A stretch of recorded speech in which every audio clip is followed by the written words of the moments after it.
Have you ever felt your heart tighten? And I mean, not all at once, but like little by little, until one day you realize that you're no longer responding to God the way that you used to, right? Well, Jesus shows us that that hardness actually has a root, and it's deeper than we might think.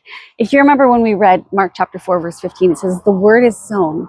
And then it says that Satan comes and immediately takes that word away, right?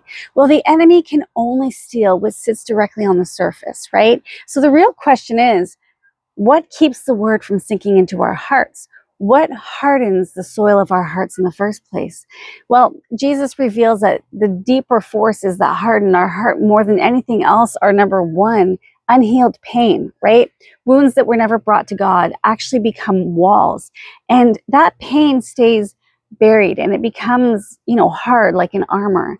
A hurting heart becomes a hardened heart, right? Then there's disappointment with God. So when our expectations, collapse and our prayers don't get answered, or so it seems, when hope feels delayed, right? The heart quietly closes itself to protect itself from further hurt, right? Then there's repeated resistance to conviction. So every time we ignore the Holy Spirit's nudge, the heart becomes a little bit less sensitive, right? Truth resisted becomes truth that no longer reaches us, right?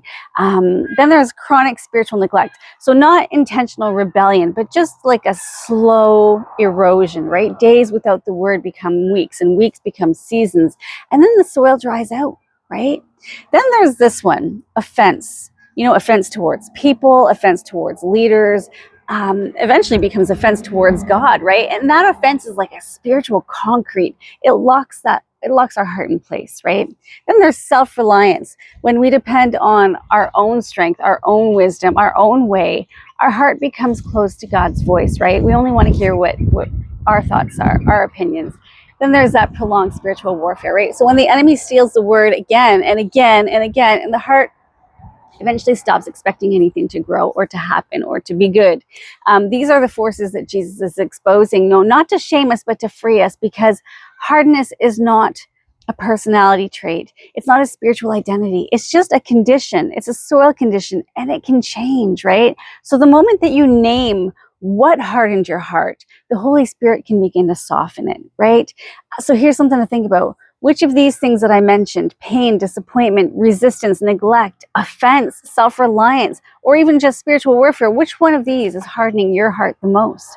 Something to think about, pray about, and then squash it so that we can soften that soil again, right? So happy praying, happy pondering, and I hope that the Holy Spirit reveals it to you. Until next time, God bless.